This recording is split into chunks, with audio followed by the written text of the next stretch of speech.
नमस्कार, good morning. स्वागत है आपका मगरा न्यूज पर। तारीख आज हो गई है 8 जून 2023, दिन है गुरुवार। हिंदी तिथि आज हो गई है आषाढ़ मास कृष्ण पक्ष की पंचमी। आज की ताजा खबरों की अपडेट में बात करेंगे देश भर की तमाम बड़ी और काम की खबरों के साथ ही सरकार की ओर से आज लिए गए कुछ महत्वपूर्ण फैसलों, जारी किए गए कुछ नए नियमों की।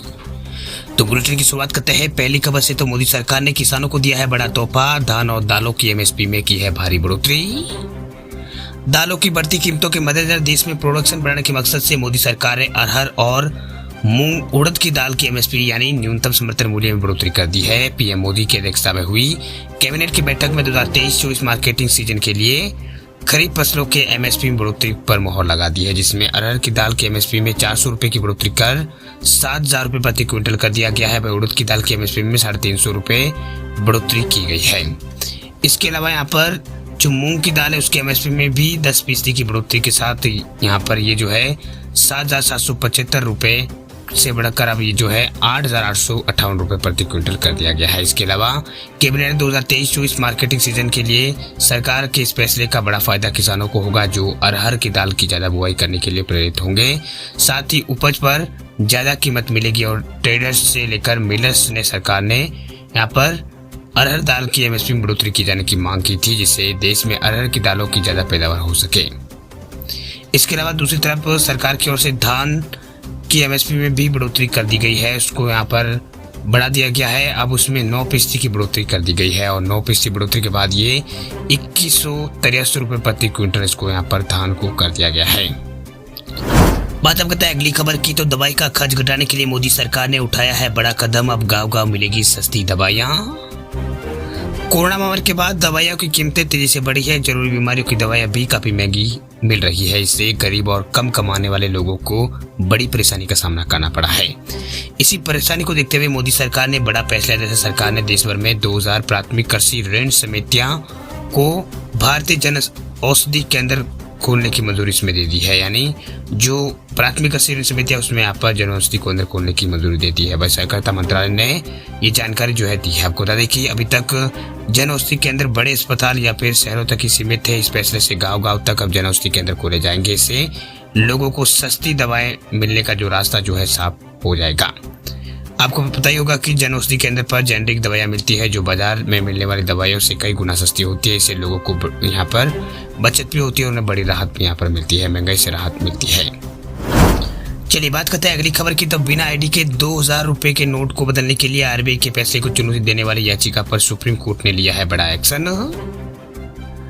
उच्चतम न्यायालय ने बिना पर्ची और पहचान पत्र के 2,000 रुपए के नोटों को बदलने की अधिसूचना को चुनौती देने वाली याचिका को तत्काल सूचीबद्ध करने के मुद्दे पर जो रजिस्ट्री है उससे यहाँ पर रिपोर्ट मांगी है।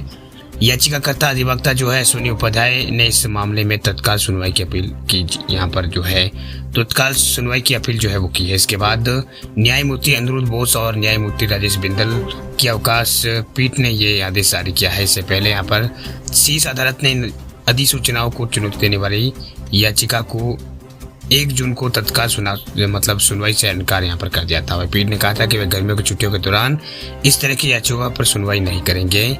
वही उपाध्याय ने बुधवार को कहा कि यह मुद्दा बहुत ही महत्वपूर्ण है, क्योंकि माओवादी, आतंकवादी और अलगाववादी 2,000 रुपए के नोट को बदला रहे हैं और मीडिया में जो खबरें चल रही है उसके अनुसार अब तक 80,000 करोड़ रुपए के नोट बदले जा चुके हैं। पीठ ने कहा है कि हम मीडिया की खबरों पर नहीं जा सकते हैं, इसका उल्लेख जो है आप यहाँ पर करें और इसमें हम रजिस्टर की रिपोर्ट जो है वो देखेंगे।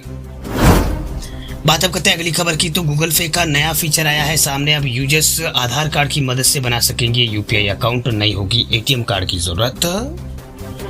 गूगल पे ने अपने यूजर्स के लिए खास फीचर लॉन्च किया है। इसकी मदद से यूजर्स जो है बिना एटीएम कार्ड के भी अपना यूपीआई अकाउंट बना सकेंगे। दरअसल गूगल पे ने कहा है कि वो एटीएम कार्ड की जगह अब यूजर्स से अपने आधार नंबर को सत्यापित करके यूपीआई अकाउंट खोल सकते हैं। वही गूगल पे की प्रतिनिधि कंपनी जो है फोन पे, उसने कुछ दिन पहले ही ऐसी सर्विस लॉन्च की थी। हालांकि आधार के जरिए यूपीआई अकाउंट बनाने के लिए जरूरी है कि यूजर्स का बैंक अकाउंट और फोन नंबर उसके आधार से लिंक हो। अगर ऐसा नहीं होता है तो उन्हें बैंक में जाकर अपने खाते को आधार कार्ड से लिंक कराना होगा, तभी जो है यूजर्स इस सर्विस का फायदा उठा सकेगा।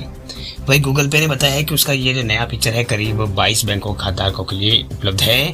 वही ये सभी बैंक यूपीआई के लिए आधारित ओटीपी नंबर से सत्यापित सेवा को सपोर्ट करते हुए गूगल के प्रोडक्ट मैनेजर डायरेक्टर शरद बलोसु ने यहाँ पर नए फीचर यूजर्स के लिए यहाँ पर नए फीचर्स यूजर्स के लिए चीजों को सरल और सुविधाजनक बनाने के लिए मदद करेगा। उन्होंने इस तरह की बात यहाँ पर कही है। चलिए बात करते हैं अगली खबर की। तो बीएसएनएल की 5G सर्विस को लेकर बड़ी खबर देखिए। बीएसएनएल की 4G और 5G सेवा जल्द होगी शुरू। सरकार ने रिवाइवल के लिए 89,000 करोड़ रुपए दिए। प्रधानमंत्री मोदी की अध्यक्षता में कल हुई बैठक में किसानों को राहत देते हुए सरकार ने एमएसपी में बढ़ोतरी की है। इसके अलावा सरकार ने बीएसएनएल के लिए 4G और 5G स्पेक्ट्रम जो अलॉटमेंट है उसकी मंजूरी यहाँ पर दे दी है। सरकार ने कंपनी के रिवाइवल के लिए 89,000 करोड़ रुपए के पैकेज देने का ऐलान किया है। वही सरकार ने 89,000 करोड़ रुपए जो है वो देने का यहाँ पर ऐलान किया है। इसके अलावा सरकार ने बीएसएनएल रिवाइवल के लिए ये पैसे जो है यहाँ पर मंजूरी दी है। कंपनी इस पैकेज का यूज जो है 4G और 5G सर्विस को शुरू करने और बैलेंस शीट को मजबूत करने और फाइबर नेटवर्क का एक्सपेंशन करने के लिए कंपनी जो करेगी। इससे पहले सरकार ने पिछले साल जुलाई 2022 में सरकार ने बीएसएनएल रिवाइवल के लिए 1.64 लाख करोड़ रुपए के पैकेज को मंजूरी दी थी। वह केंद्रीय मंत्री अश्विनी वैष्णव ने उस समय कहा था कि इस पैकेज के जरिए बीएसएनएल को 4G में अपग्रेड करने में मदद मिलेगी। इसके साथ ही भारत ब्रॉडबैंड नेटवर्क लिमिटेड जो है BBNL उसको बीएसएनएल में मर्ज यहाँ पर किया गया है। चलिए बात करते हैं अगली खबर की। तो टेस्ला भारत में जल्द शुरू करेगी कारों का मैन्युफैक्चरिंग। ईवी की असेंबली से होगी शुरुआत।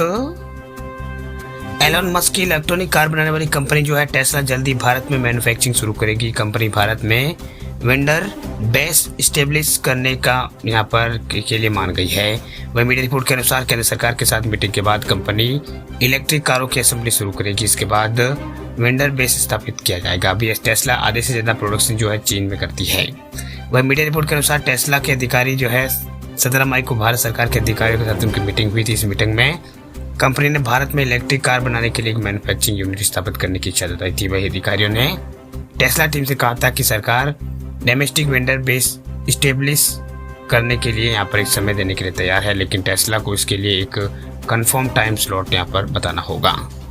वह रिपोर्ट के अनुसार सरकार ने फिलहाल टेस्ला को कोई विशेष यहाँ पर प्रोत्साहन देने से इनकार किया है। हालांकि राज्य सरकारों को रियायत देने की अनुमति है। इसके अलावा सरकार देश में टेस्ला की अपनी सप्लाई चेन को स्टेब्लिश करने के लिए कंपोनेंट पर इंपोर्ट में रियायत देने के लिए तैयार है। चलिए बात करते हैं अगली खबर की। तो महिलाओं के लिए खुशखबरी देखिए। महिलाओं और ट्रांसजेंडरों को 11 जून से मिलेगी फ्री बस सेवा। राज्य में जारी हुई है गाइडलाइन।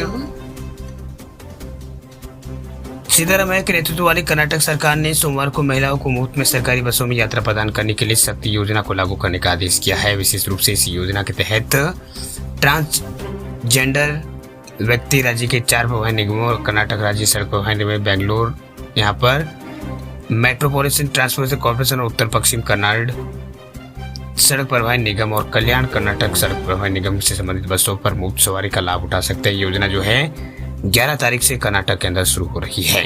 11 जून से ये शुरू होगी। वह सरकार पहले ही यहाँ पर शक्ति योजना पर दिशा निर्देश का एक सेट जारी सरकार ने कर दिया है, जो कि कर्नाटक में कांग्रेस सरकार जो है उसकी यहाँ पर प्रमुख चुनाव वादों में से एक है। वह कांग्रेस ने अपने चुनावी घोषणा पत्र में बसों में महिलाओं को मुफ्त सवारी का वादा यहाँ पर किया था और कहा था कि ये उन 5 चुनावी गारंटी में से एक है जो कांग्रेस ने यहाँ पर राज्य के अंदर सत्ता में आने से पहले जो है गारंटी जो है वो लगाई थी और यानी गारंटी यहाँ पर दी थी। अब गारंटी का जो फैसला जो है अभी पूरा जो है होता नजर आ रहा है। बात हम करते हैं अगली खबर की। तो अगली खबर है व्हाट्सएप को लेकर। अब व्हाट्सएप पर आप भेज सकेंगे HD फोटोज। नया फीचर अब करेगा लोगों को खुश। व्हाट्सएप पर यूजर्स अपने ऑफिशियल से लेकर पर्सनल सभी काम पूरे करते हैं। इसके जरिए किसी भी फोटो वीडियो को बड़ी फाइल जो है भेजी जाती है, लेकिन कई बार ऐसा होता है कि बड़ी MB की फोटोज आप नहीं भेज पाते हैं। लेकिन व्हाट्सएप ने इसका हल जो है वो निकाल लिया है। वो व्हाट्सएप पर फोटो शेयर करने का अंदाज जो है वो iOS और एंड्रॉइड यूजर्स के लिए बदलने वाला है। दरअसल अब यूजर्स जो है व्हाट्सएप पर HD फोटो शेयर कर पाएंगे। दरअसल व्हाट्सएप पर जब भी आप फोटो वीडियो भेजते हैं तो उसकी क्वालिटी खराब हो जाती है। ऐसे में लोगों को अक्सर यहाँ पर लोग जो है बचते हैं ऐसी क्वालिटी से। अब ऐसा नहीं होगा। दरअसल व्हाट्सएप ने इसका हल निकाल दिया है। कंपनी अब HD फोटो फीचर लेकर आ रही है। हालांकि इसे अभी यहाँ पर कुछ बीटा टेस्टर के लिए रोल आउट किया जा रहा है। उसके बाद में सभी यूजर्स के लिए इसे जारी किया जाएगा। तभी आप अपना जो व्हाट्सएप का फोटो जो है आप HD में किसी को भेज सकेंगे।